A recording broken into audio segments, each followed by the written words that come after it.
ซื้อจอยเนาะแม่นอ๋อมีแผนแล้วบ่จอยบ่มียังบ่มีสิเอาบ่ข่อยตอนนี้ เกิด โอ้สาวจอย แต่ไอายเห็นบ่ได้จอยเด้ตุยอีหลี ตุ้ยสู้ โอ้สาวสวยบ้านป่าทุกคนสาวหมู่บ้านละปีด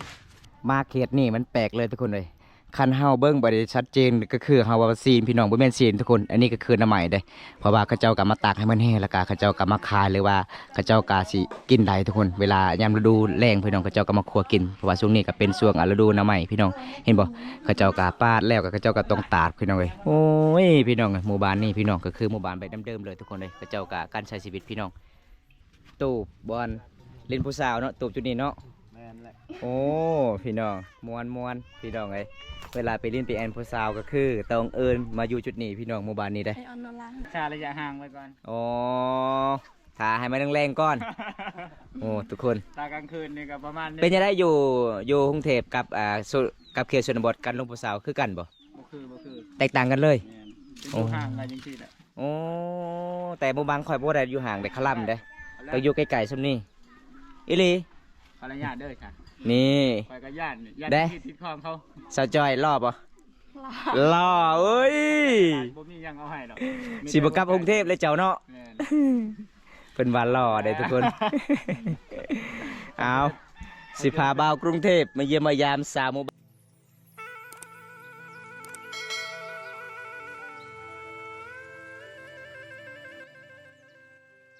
เอาทุกคนมื่อนี้ระยะการเดินทางหอมหมู่บ้านละปีดพี่น้องเอ้ยมาเมื่อนี้ก็โอ้ยพี่น้องเอ้ยเพิ่นฟ้าอากาศกระแดดหลายพี่น้องเพราะว่าหมู่บ้านนี้เขาเจ้าว่าผู้สาวละลายเลยทุกคนมื่อนี้มาเยี่ยมมายามสาวลาวเขตหมู่บ้านละปีดพี่น้องเป็นหมู่บ้านนอกที่สุดกับตัวเมืองน้องเฮาทุกคนเลยนี่อันนี้ถามผู้สาวก่อน จักปีแล้ว 15 อายุ15 ปีคอยเบิ่งน่าจะ18หลายกว่า ซื้อจอยเนาะ แม่น อ๋อมีแผนแล้วบ่จอย บ่มี ยังบ่มีสิเอาบ่ข่อยตอนนี้ เกิด โอ้สาวจอย แต่ไอายเห็นบ่ได้จอยเด้ตุยอีหลี ตุ้ยสูงข้าว แม่นโอ้สาวสวยบ้านป่าทุกคนสาวหมู่บ้านละปีดไม่ได้พูดเข้าหายบ่ เอา เอาล้าน เจ้าเผาล้านโอ้เจ้ายังเรียนหนังสือบ่น้องออกแล้วสิหันจบห้องใดป .5 โอ้ เป็นยังคือออกโรงเรียน บ่มีเงิน บ่มีเงินสิเรียนต่อโอ้เพิ่นว่าบ่มีเงินสิเรียนต่อก็เลยเอาล้านมาเผาล้านเพราะว่าเขตชนบทกับส่วนหลายเขาเจ้าเฮ็ดจบแต่ป .5 ออกโรงเรียนทุกคน พ่อจังว่าลาวเป็นเนาะ แม่ โอ้เก่งนะสาวจอยนะเว้าภาษาลาวคล่อง นี่จะเปลี่ยนเลย จิลเสียงกระมอเลยยาว ปากเป็นงานตลกที่ ผู้สาวหลายบ่ประมาณจะบ่ สา น้อ ว ง ลายป่ะเนาะสาวลายป่ะ อย่าเอ้ย บ่มี มุ้ยเลย บ่มีผู้สาวบ่บ้านเจ้าบ่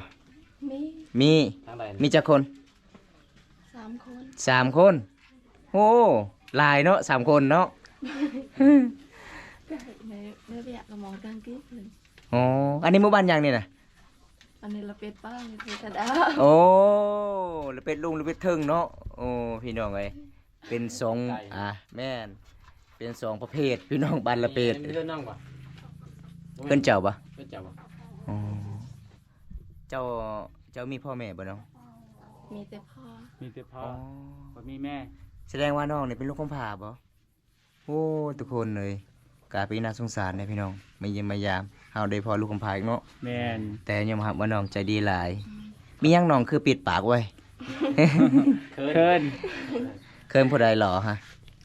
เคินเบาวง ก็ได้ใส่หมวกกับพนันแหละ เล่น เจ้าอยู่ในพ่อไอพ่อเอาเมียใหม่เลยบ่ ยัง ยัง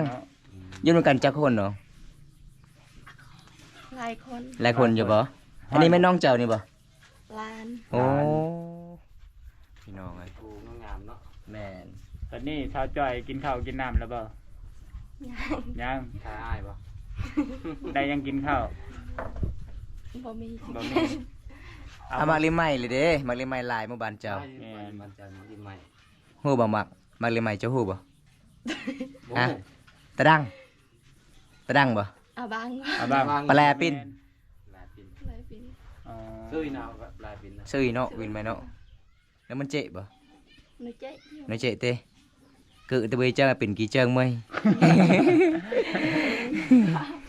เจ๊บ่แม่นบ่อย่าจูเลยเด้ คันโสดใช่ละเพจนะมีบ่โทรศัพท์มีเพจอยู่บ่ อยู่นี่นะ เรียน ลิ้น ชื่อนั่นได้เพจเจ้าน้อง อังกฤษ ฮะ อังกฤษโอ้ อังกฤษ เก่งแท้ อ่านว่าจังไดอังกฤษนะ I love you บ่ เอาเลย บ่เจออีกแล้ว บ่เจอ อยู่ใช้โทรศัพท์เจ้านะ ใช้โทรศัพท์อยู่เพื่อน โทรศัพท์แล้วต่อไป เป็นยังต่อแม่ตายแล้ว สักขี้ลาย เอาสัญญาณบ้านเจ้ามั่งไหนคือมีสัญญาณ คอยไปเรียนโทรศัพท์ บ่ได้เล่น ไปอยู่ทาง โอ้ พอดีผู้บ่าวมากะมาเล่นจุดทางเลยแม่น เอ้าคือสมมุติว่าคันเฮาอยากไปเล่นเจ้าเฮาเซตเจ้าเด้ก็ยากเลยเด้หมู่บ้านเจ้ามีสัญญาณต้องไปหาเฮาเทือนเลยบ่หรือว่าเจ้าไปถ่ายอยู่กลางทาง อยู่ทางเนาะ เสียงยืน ผู้บ่าวมาเล่นย่างเมื่อคืนนี่เล่นอยู่ตารางหรือเล่นอยู่เพื่อนอยู่เทิงบ่ อยู่เพื่อนอยู่เพื่อนนอนนำกันจักคน คนเดียว คนเดียวเจ้า โอ้ บ่ได้นอนนำกันดอกชาวโสดอยู่นี่นอนเพื่อนไผเพื่อนมันเลย โอ้ทุกคนเลยแปลกเนาะบางหมู่บ้านก็นอนนำกันเนาะชาวโสด แม่น แต่ว่าบ้านนี่จะนอนเพื่อนไผเพื่อนมัน พอดีเด็กข่อยสิมาตอนแรง ก็ ไปจอบเบิ่ง อ่ะ จะเบิ่ง จับเบิ่งซื่อๆอันนั้นมันเอื้อยเจ้าบ่น่ะ แม่บ่ เอื้อย โอ้สบายดีสบายดี สบายดีเด้อ ไปหาหน่อไม้เนาะ จัวบัง อ่ะเชื่อบ้าง หน่อไม้ไล่ จัวบังจาบัง ป้าบังแล้วเอาไปให้พร้อมพูดข่าวเพิ่มยังบ่ได้พูดข่าวเนาะโอ้เว้าเหล่ากิ่ง ครั้งแรกนี่พ่อสาวสวยหมู่บ้านนี่สิพาเลาะหมู่บ้านทุกคน สาวจ้อยสาวห้อมห้อมมะลิหล่อเด้บ่ได้แม่นเด้ สาวนอก สาวน้อมบ่โอ้ บ่มีบ่ มันแดดแห้งกันทุกคนเลย ผู้บ่าวก็มาเล่นบ่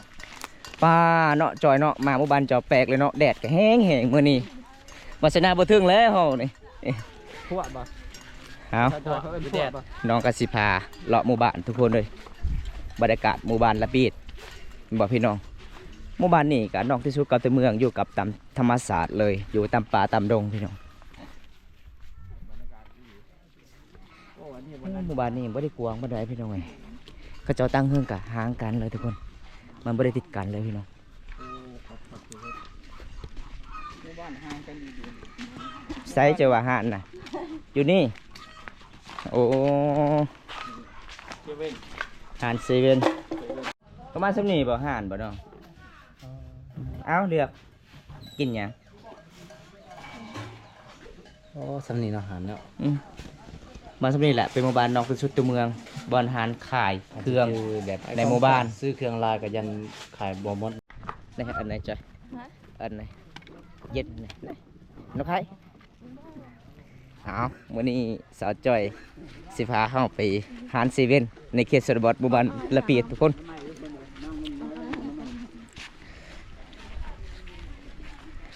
มันมาหลายซ้อนหลาย ปลาตูบบอลเล่นผู้สาวเนาะตูบจุดนี้เนาะ แม่นแหละ โอ้พี่น้องมวนพี่น้องเอ้ยเวลาไปเล่นไปแอนผู้สาวก็คือต้องเอิญมาอยู่จุดนี้พี่น้องหมู่บ้านนี้ได้ ไอออนนอลา ไอออนดอลลาร์เหรอออนเลย มวนหลายเนาะหมู่บ้านเจ้าเนาะ อยู่กับธรรมศาสตร์เลย อันนี้ก็คือที่เจ้ามักที่สุดบ่โอ้ เอาถามมักก็เอา น้ำยัง มาเยี่ยมมายามสาวลาวมื้อนี้สาวลาวสิพาเฮาไปอยู่ในกระท่อมพี่น้องเอ้ยวิถีชีวิตแบบเขตหมู่บ้านนี่การเล่นผู้สาวพี่น้องเป็นตามประเพณีที่12ของ14ชุมเขามองกองหมู่บ้านละปีดพี่น้องเอ้ยผมเพราะว่าผมตากะเดินทางครั้งแรกได้พอสาวสวยทุกคนสาวจ่อยคนงามพี่น้องเอาเลยไหมผู้สาวบุกินบ่ขนมนี่บ่ตุนจ่าแก้วบ่อีจ่าอายเอาจ่ากะจ่าอาย พี่น้องเอ้ยมีแต่ยิ้มกับยิ้มแหละผู้สาว2คนเราทุกคนเลยฮะเป็นยังไงผู้สาว2คนฮะอายมาหามื้อนี้น้องว่านั่งเล่นได้อยู่กระท่อมนี่เป็นกระท่อมสาวโสดแม่นแท้บ่ กลางคืนก็เคยเล่นบ่จุดนี้บ่บ่เคยมีแต่กลางเว้นอ๋อเจ้าซื้อนี่เลยซื้อนี่เลยเจ้านะเจ้าซื้อนี่ไหนน้องสาวหยังเจ้า ซาโนม สาวน้อมโอ้นางน้อม เอานางน้อง นางน้อม เ จ้ามีแผนแล้วเนาะยังผู้นี้ได้มีแผนแล้วผู้นี้ปะฮะบ่มีคือกันโอ้บ่มีคือกันข่อยกับบ่มีคือกันได้สิเอาบ่ข่อยตอนนี้นะ โสด โสด100% ชั่วโมงนี้แล้ว เอาพี่น้องลิมแอนกับสาวลาวสาวสวยบ้านป่าพี่น้องสาวหมู่บ้านละเปียดครั้งแรกได้พอหมู่บ้านนี้สาวลาวสุดยอดเลยทุกคนสวยแบบธรรมศาสตร์เลยพี่น้อง หักชาระยะห่างไว้ก่อน อ๋อถ่าให้มันแรงๆก่อน โอ้ทุกคน ตากลางคืนนี่ก็ประมาณ เป็นยังไงอยู่กรุงเทพกับกับเขตชนบทกันลงผู้สาวคือกันบ่ บ่คือ แตกต่างกันเลย แม่นเป็นอยู่ห่างกันจังซี่แหละ โอ้แต่หมู่บ้านข่อยบ่ได้อยู่ห่างได้คล่ำได้ไปอยู่ใกล้ๆซุมนี้อีหลี ขออนุญาตเด้อค่ะ นี่ คอยก็ญาตินี่ญาติ เด้ ที่ติดคลองเขา สาวจอยรอบบ่ ลา รอเอ้ย บ่มีหยังเอาให้ดอก สิบกลับกรุงเทพเลยเจ้าเนาะ แม่น เป็นวันรอได้ทุกคน เอาสิพาบ่าวกรุงเทพมาเยี่ยมมายามสาวหมู่บ้านละเปิด แม่นว่าจะมาจากกรุงเทพบ่ ก็มาจากลาว แต่อยู่กรุงเทพ กรุงเทพ กระจายอยู่กรุงเทพ แสดงว่าเป็นคนกรุงเทพเนาะ แม่นคนกรุงเทพครึ่งหนึง ครึ่งหนึงกรุงเทพครึ่งหนึงลาว แม่น ครึ่งหนึงเขมร เขาแม่นไล่บอลอยู่อ่ะนะ อ๋อโดย ว่าง่ายๆไปเล่ร่อนไปเรื่อย เอาเจ้าคือบุยังทางพ้นขายนะแขนเจ้านะ เห็นพวกบ่าวรอดละเคินสะจอยว่าทุกคนเลย ๆเปิดบ่ได้อาชีพเปิดให้ไม่ได้ปะมา เอาเปิดให้ผู้สาวก่อน เปิดแล้วต้องกินเลยอ่ะหยกเด้อ เอา บอกเขาผู้ชายแล้ว เป็นยังไงแอมลึกบ่กินไหมสาวนอมอิหยังเจ้ายิ้มตลอดเลยป้าเจ้าซื้ออยู่ไซเสียเจ้าสองคนคือกันหมดเลยอันนี้นะ ใส่เสื้อคู่ โอ้ใส่เสื้อคู่ขันเอาผู้บ่าวก็เอาคือกันเบิดแม่นบ่ฮะเกิดใหม่คันตัวจในอันตะบนเตะชุบนึงได้ตอก นี่ล่ะทุกคนเล่นผู้สาวเขตโซนบทหมู่บ้านละปีตรงแบบนี้ทุกคนเลยบริเวณแม่แอนแบบนี้ทุกคนเลยเพราะว่า FC กับหลายๆคนกับด่ามาอย่าด่ามาเฮาในเด้อพี่น้องตะวันเป็นตามประเพณี22ของ14ชุมพามองกองหมู่บ้านละเกตทุกคนเลยเมื่อนี้ระยะการเดินทางกับประมาณ50กิโลพี่น้องแต่เมืองนอกไปสู่หมู่บ้านนี้ทุกคนเป็นหมู่บ้านลึกลับเป็นหมู่บ้านที่นอกสุดตัวเมืองพี่น้องเลยอันนี้ก็คือสาวน้องงานแบบธรรมศาสตร์สาวจอยแต่เป็นจอยเดี๋ยวพี่น้องตุ้ยไอเห็น แต่ชื่อจอยซื่อๆพี่น้องเลยนี่ทุกคนมาเขตนี่มันแปลกเลยทุกคนเลยคันเฮาเบิ้งบ่ได้ชัดเจนก็คือเฮาว่าซีนพี่น้องบ่แม่นซีนทุกคนอันนี้ก็คือน้ำใหม่เด้เพราะว่าเขาเจ้าก็มาตากให้มันแห้งแล้วก็เขาเจ้าก็มาคายหรือว่าเขาเจ้าก็สิกินได้ทุกคนเวลายามฤดูแล้งพี่น้องเขาเจ้าก็มาคั่วกินเพราะว่าช่วงนี้ก็เป็นช่วงฤดูน้ำใหม่พี่น้องเห็นบ่เขาเจ้าก็ปาดแล้วก็เขาเจ้าก็ต้องตากพี่น้องเอ้ยโอ้ยพี่น้องหมู่บ้านนี้พี่น้องก็คือหมู่บ้านแบบเดิมๆเลยทุกคนเลยเขาเจ้าก็การใช้ชีวิตพี่น้องนี่อันนี้ก็คือน้ำใหม่พี่น้องฮะแพงอยู่บ่เวลาเขาเจ้าเอาพวกประมาณเท่าไหร่น้องขอดอง30 อันนี้โอ้30 40 อันนี้แล้วว่าบ่เอาหลายแล้วว่า เอาแต่หน่อไม้ จ่าแต่อาบัง 10 ล้านกับปลานิ่น2โต๊ะแล้วเข้าใจเด้50 ล้าน 50 ล้าน ได้ เบิ้งผู้สาวเนมหนาเจ้านะ เป็นวันรอไอรีได้รอมาทั้งสองทุกคน นี่มาริแมแอนสาวลาวเขมบานนี่พี่น้อง จะได้กับบอมตากับสิปิดไว้สำนึกก่อนพี่น้องเลยถ้าผู้ใดรับชมคลิปแล้วก็ฝากกดไลค์กดแชร์กดติดตามด้วยเด้อพี่น้องฝากเป็นกำลังใจให้บอมตาเฮ็ดคลิปตอนต่อไปพี่น้องเลยคลิปหน้าพบพอกันใหม่ขอกล่าวคำว่าสบายดีบ๊ายบายสิเนี่ยบ๊ายบายบ๊ายบายเนี่ยสนอมบ๊ายบายเอาได้จ้ะบ๊ายบายไปกันเด้อผู้บ่าวมือปากกันเด้อบ๊ายบาย